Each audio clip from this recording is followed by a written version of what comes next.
Okay, so let's get started. So welcome everyone to our today's Zoom seminar. It's my pleasure to welcome our today's speaker, Dr. Zhang Hailong, from Medical University of South Carolina. So Hailong actually just relocated to South Carolina as a fresh faculty member as assistant professor in Department of Pharmacology and Immunology. So Hailong completed his PhD training in immunology and cell biology in Center for Excellence in Molecular Cell Science in Chinese Academy of Science in Shanghai. After which he moved to USA, Boston, get his postdoc training from 2016, and then all the way up to instructor. So just from last year, he completed his postdoc training and then, as I said, relocated into South Carolina, start his independent research program as assistant professor in College of Medicine in Medical University of South Carolina.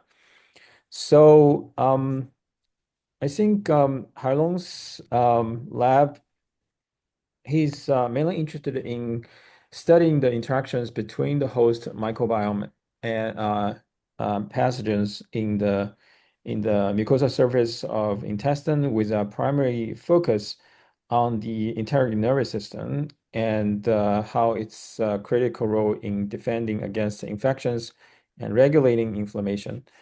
Um, as we know that the enteric neuron system is significantly understudied compared to the central nervous system. But it's actually play a very important role in sensing microbiota defending against pathogenic infections and maintain immune homeostasis, regulating epithelial barrier function, even influence the social behavior. So his lab trying to leverage multiple conditional knockout mouse strains to study how specific enteric neural circuit regulate immune and epithelial function, and then to investigate the role of these enteric um, serotoninogenic circuits in inflammation and colon cancer development. So as we can see from his talk title, he's going to talk about his probably some of his postdoc work regarding the internal neuron system in the host defense. So welcome, Hailong. So we are looking forward to your talk. Okay, cool. Can everyone hear me clearly? Yeah. Cool. Uh, First, thanks for Dr. Wu's invitation. Like, it's my great honor to speak here. I don't know the audience, but it sounds like we probably there are some old friends. And I think hopefully after this seminar, we can know some new friends and we can set up some collaborations. So then let's get started about what I'm doing. As Dr. Wu said, it's mainly about my postdoc work, and I just started my lab last September. So I said I finished my PhD in Chinese Academy of Science, the Shanghai Biochemistry and Cell Biology in Shanghai Institute, Biochemistry and Cell Biology, and my PhD supervisor is Jianfeng Chen, and he finished his postdoc training in Harvard too, with Tim Springer to study Enteric. And since I joined his lab, I'm studying the immune system in the intestine. And since one of the integrin called integrin beta 7 is a plays critical roles in immune cell homing into the intestine. And then I moved to, after my PhD training, I moved to Harvard. My postdoc mentor mainly they study enteric pathogens, mostly focus on cholera. And from during my early postdoc, I'm studying basically host pathogen interaction in the mucosal surface.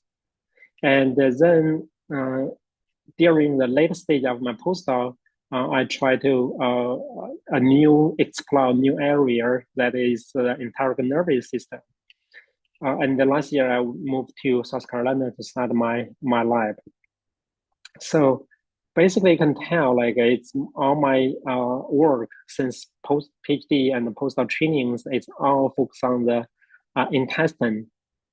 As we all know, intestine is a super important and super interesting system because they have the commensal microbiota.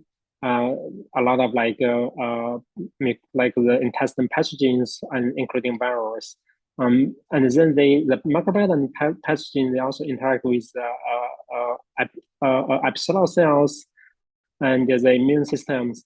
And most interestingly, like enteric neuron, the intestine have their own independent nervous system called the enteric nervous system. Uh, so as I said, like my PhD is mainly about like studying the function of integrin beta 7 in colitis and colon cancer. I use a lot of like different models, colitis models, including DSS colitis, IL-10, T-cell transfer-induced colitis, as well as like the chronic cancer model, ARM-DSS.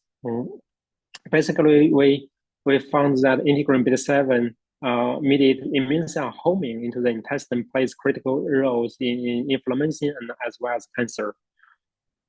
As I said during my early postdoc training, I moved to Harvard and started first focus on the pathogen host pathogen interaction, and we did a whole CRISPR screen and identified that some host factors that is critical for salmonella infection.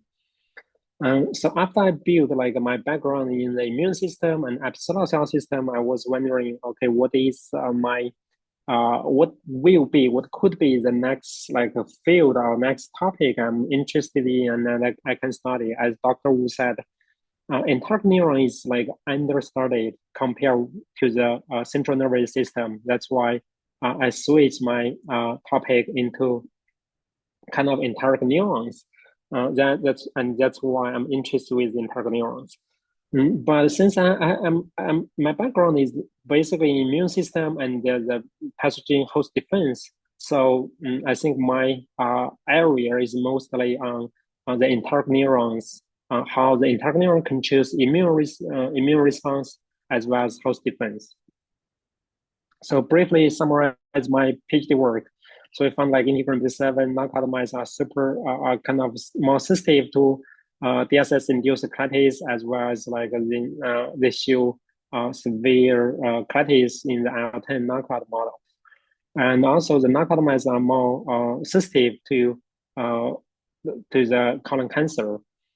So use different like genetic mouse model, knocking, knockout, and there's different like mouse model, and we also did some here like clinical data mining, and we found that instead of blocking integrin beta 7 fully blocking integrin beta 7 function, which mediates like there's basically blocking all the immune cell homing into the intestine. We found that if we can specific block the activation of integrin beta 7, as we know, the integrin beta 7 have two forms, the inactive form as well as activation form, which can be activated by the chemokines.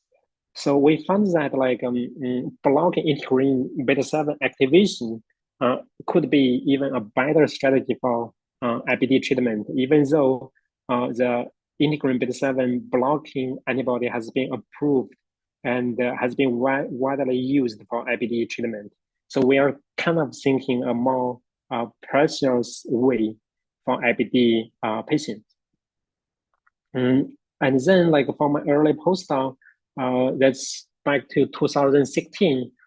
That's the first time for CRISPR screen. And in our lab, we are very interested with different like enteric pathogens. And we have made a whole genome CRISPR library. And I have infected this library by Salmonella for several times and screening out some host factors that is resistance to Salmonella cytotoxicity. As here you can see, like the CRISPR screen works super good in both my library A and library B. we get like interferon receptor A1, or receptor 1, receptor 2, all the way to the kinase JAK1 and TRK2, as well as transcription factors STAT1, STAT2, IL-9. So it's kind of like I think CRISPR screen is super powerful. That's how I think we all know, like Dr. Shaofeng, like how he discovered Gaston D.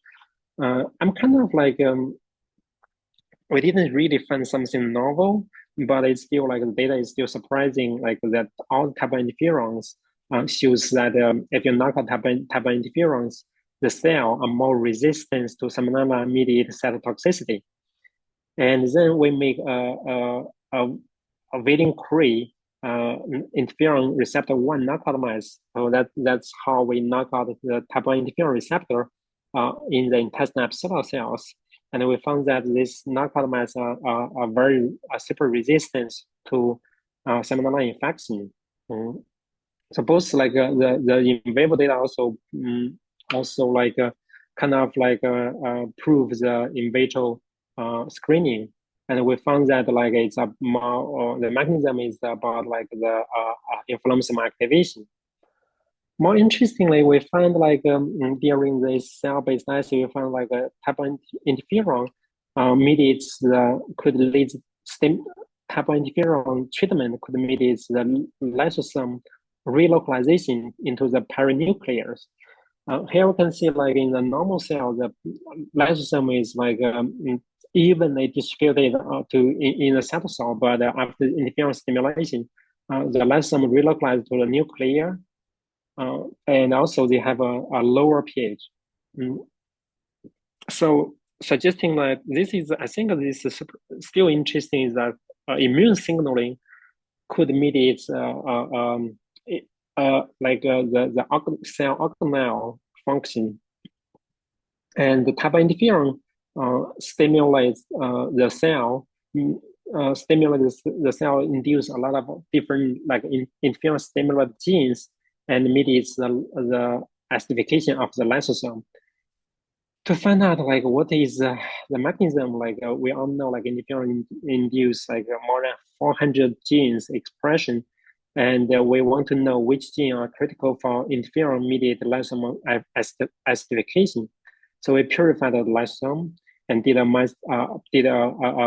proteomics on the lysosome protein, and we found like all the red dots are the interferon stimulate genes. And if we knock out, we also knock out all the genes in the cells, and we found some of them here shows red, critical plays critical roles for lysosome acidification. I think 2 years later, another group from Canada, they also found a similar thing, that FADM3 is critical for lysosome acidification. So just briefly say, like I think like what I'm trying to say is CRISPR screen it seems like not as fancy as like several years ago, but I believe it's still a very powerful tool to study like the diverse biological process. For example, we using CRISPR screen, we identified a new like the bacterial toxin receptor, which is Claudin 4. And this is in collaboration with Johns Hopkins University, and the paper is now under revision in Nature. And we're also studying like the virus infection with like how virus how virus duplicated in the B cells with a group in Harvard, as well as not only like bacterial pathogen host defense, but also some basic biology process like lipid recycling. So as I said, like after my training in immunology, kind of immunologist, and also host pathogen interaction, I'm interested. Like I'm thinking about like, okay, what if I'm going to start my own lab? What could be a good topic, a novel kind of like a new area I can explore more. That's why I jump into start to explore the enteric nervous system. So the entire nervous system here, that's what I did for the whole staining. I used TUG1 to label all the intact neurons. As we can see here, there's a lot of the neuronal networks in the gut. I think this is not surprising. Most of us know there's the entire nervous system is kind of like second largest nervous system in the body besides the central nervous system. But what is surprising to me is like here, if we just focus on the V lines, you can see this is every single V lines, and in this every single V line, we can see clearly a lot of neuronal projection. So maybe in this video, we can see more clearly. So this is the neuronal projection into each V lines. And this is here shows the Enteric plexon. So that makes me think about why there's so many neuronal projection in villi, and suggesting that the entire neurons might could play a role in sensing the interaction with the epithelial cells and the immune cells in the lamina propria, as well as they could potentially sense the pathogen, microbiota in the lumen, as well as nutrition. So, and then I think during since 2020, when the single cell RNA-seq start when we the single cell RNA-seq is a very powerful tool to study the gene profiles in each cells. And then Viv Rago from MIT, she first developed a method to do single cell RNA-seq of the entire neuron. But compared with single cell RNA-seq, the neuron cells are very long. They have very big long projections. It's super hard. It's almost impossible to isolate healthy and happy neuron cells. So instead of doing a single cell RNA-seq Aviv, they developed a method called single nuclear RNA-seq. So how they achieve this? They use this neural reporter mice. They have a fluorescent in their nuclear, and then you get isolated intestine. Use different buffers, digest the whole intestine into a single nuclear suspension, and then use a FACS sorter, FACS sorting to isolate to purify the entire neural nucleus, and then do the single cell RNA-seq. So I optimized their protocol, and finally we can do the single nuclear RNA-seq of entire neurons in our own lab. And it's really great data set. Shows in the entire nervous system, we can see the sensory neurons, exciting neurons, inhibited neurons, and the motor neurons. So let's just say in my lab now, we can do imaging, including the whole imaging and the sequencing, bulk RNA-seq or single cell RNA-seq of entire neurons, as well as in vitro culture of entire neurons. But my lab is in Harvard, we are highly dependent on the conditional knockout mice to study how entire neuron, the function of entire neurons. So first part, as I said, I'm super interested with the host defense because my postdoc lab is focused on the enteric pathogens. The first thing I'm interested with is serotonin.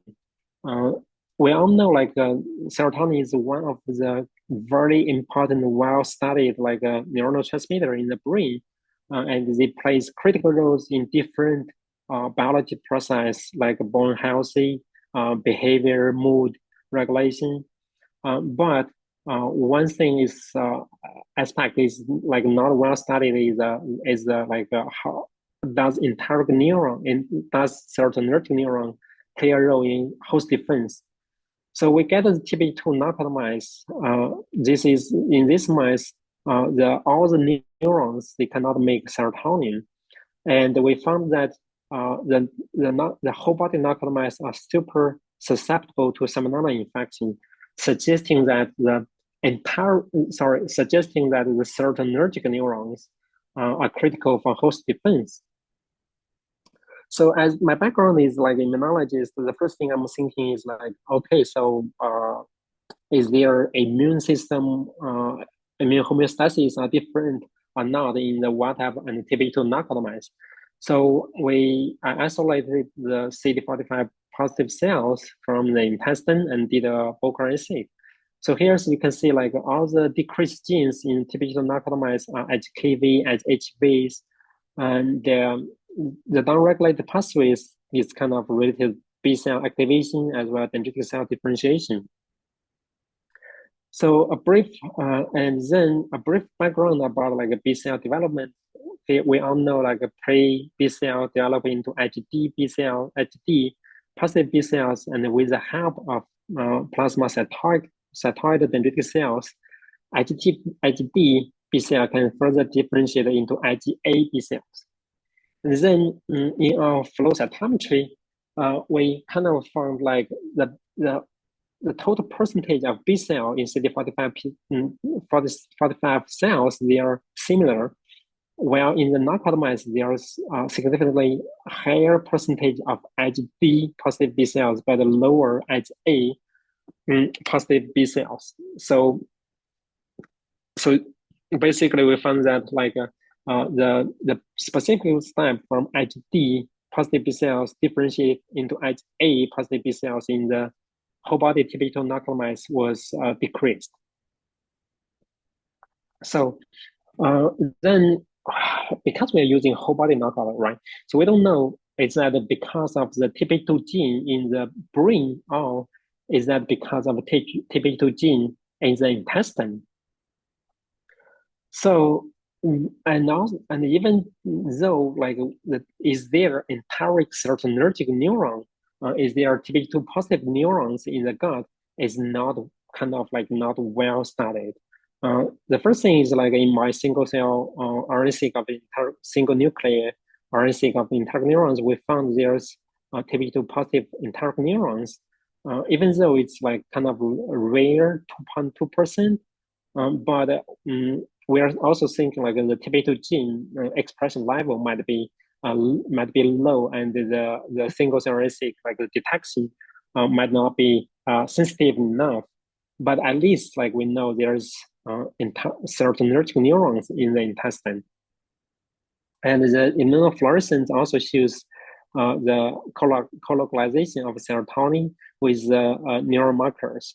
So here is a enteric serotonergic neuron, and here is another like a neuronal cell body, but they are serotonin negative, so it's not a serotonergic neuron.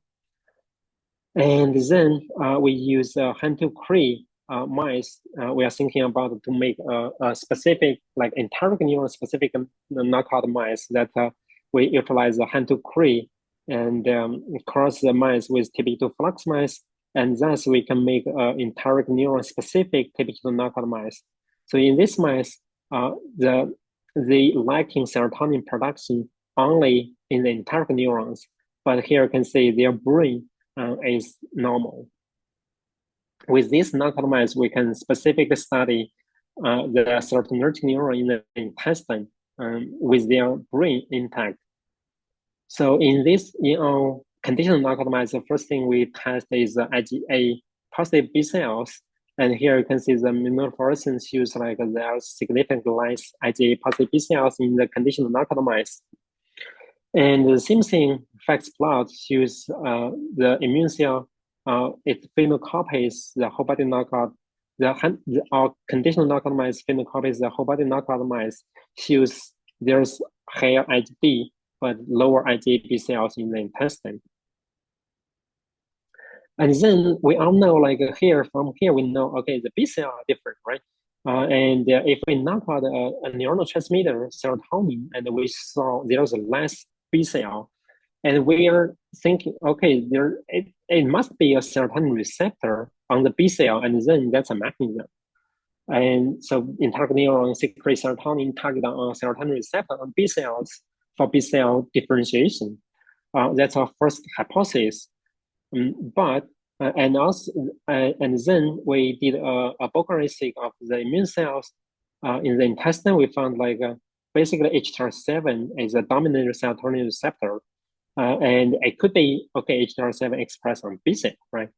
But when we analyze the single cell RNA-seq data, you can clearly see that HTR7 is not expressed on B cells. Instead, they are all kind of expressed on the dendritic cells. So, and our FACS plot also shows the B cell serotonin receptor 7 negative, only the dendritic cell, lamina propria dendritic cell, RPDC, HTR7 positive. So, suggesting that it should not be a neuron directly targeted on the B cell, but instead maybe the neuron is regulates the dendritic cell function via serotonin HTR7 pathway. So to test our hypothesis, and also in our conditional knockout mice, we saw there's less dendritic cells in the intestine.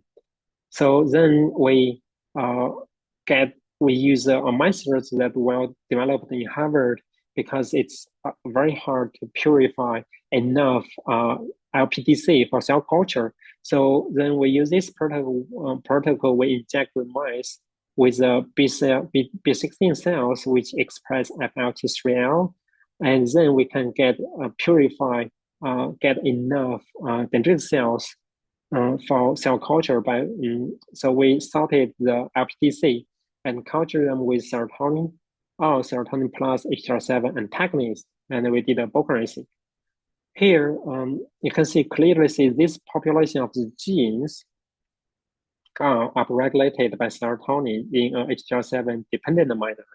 And those genes including CCR7, which is important for dendritic cell homing into the intestine, CD83, which is a marker for dendritic cell activation, as well as R1 beta IL6 and RC32, which is plays critical roles for dendritic cell mediated IgA B cell differentiation.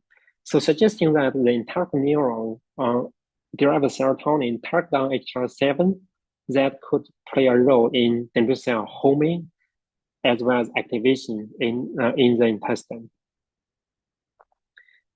First, we want to see if it's really about homing, and then we isolated the bone marrow from wild type mice and and differentiated them into dendritic cells and labeled the dendritic cell with CFSE and inject the same amount of cells into wild type and the conditional knockout mice.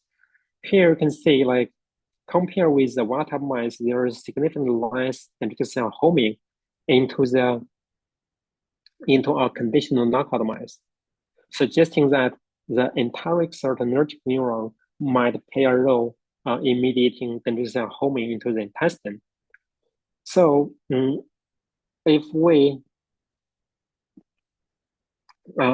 block the HTR7 receptor function by HTR7 antagonist, we can see there's significantly less dendritic cell homing compared with wild type, and which is also if you isolate the dendritic cell from CCR7, there is less cell homing, suggesting that the enteric neuron promotes the homing and the retention of the dendritic cells to the intestine via HTR7 signaling pathway and potentially rely on CCR7 function.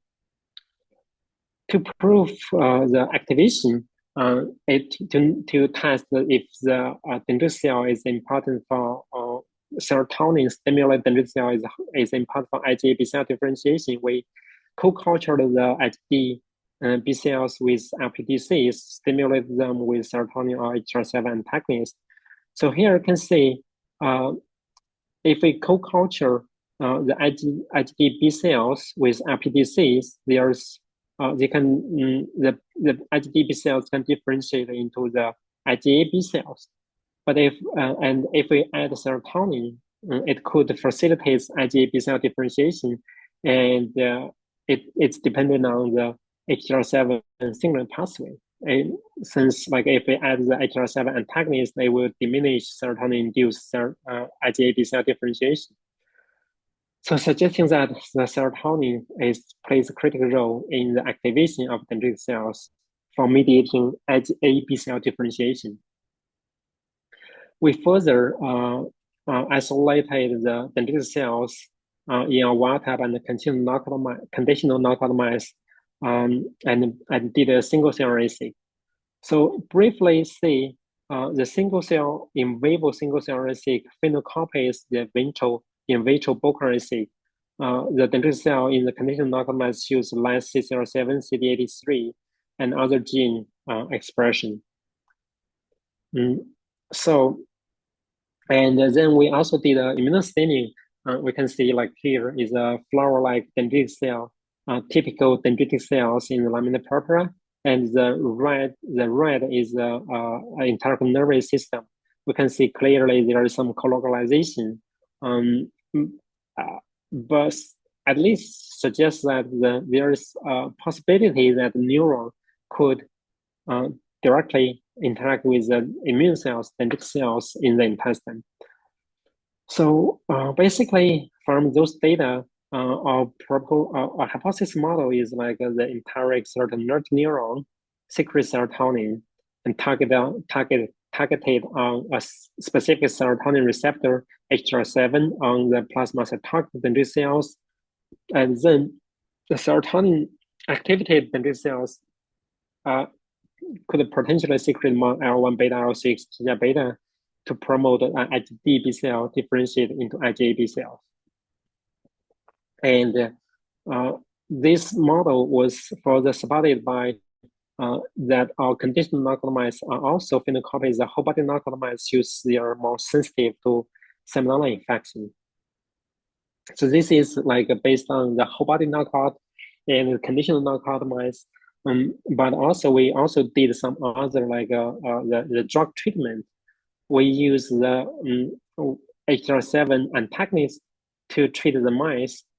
Here we can see the HR7 antagonist treatment could decrease the fecal IgA, as well as the HR7 antagonist treated mice are more sensitive to salmonella infection. So basically, from those data, we use conditional knockout mice in vitro, in vivo antagonist treatment, bulk and single cell RNA-seq, as well as dendritic homing activation and mice infection model. We think we kind of discovered a novel enteric neuron and the immune cell interaction that is mediated by enteric serotonergic neuron via serotonin signaling pathway. Summary, we found that the enteric serotonergic neuron specific knockout mice, they are sensitive to salmonella. They show less dendritic cells and less IgA positive B cells. So as I said, we discovered a new pathway that enteric neuron could regulate immune cells via serotonin receptor 7 function. So that's one example, but it could be a lot of different other ways like enteric neuron could communicate with innate immune cells. Since we have the single cell RNA-seq of the enteric neurons and the dendritic cells, and they're localized together, so we use a cell check which rely on the known ligand receptor interaction, so we use this data set. We use our database to, and also as this bioinformatics to predict the interactions between neurons and the dendritic cells. So the interesting thing is like we spent like almost four years to explore that, to identify there is serotonin HR7 interaction in the intestine, and the bioinformatics, they found the same results in 2 minutes. They suggesting that there is serotonin HR7 signaling mediate enteric neuron could regulate dendritic cell function. Not only serotonin HR7, but there are also a lot of other signaling pathways that is potentially like enteric neuron could regulate dendritic cell function. More interestingly, there is not the interaction is not one way from neuron to the immune cells. It could also be the immune cells secretes some cytokine or TGF beta. They potentially regulate enteric neuron function too. So, I mean, this is a new field, and there is so many different signaling pathway uh, to waiting for the verification.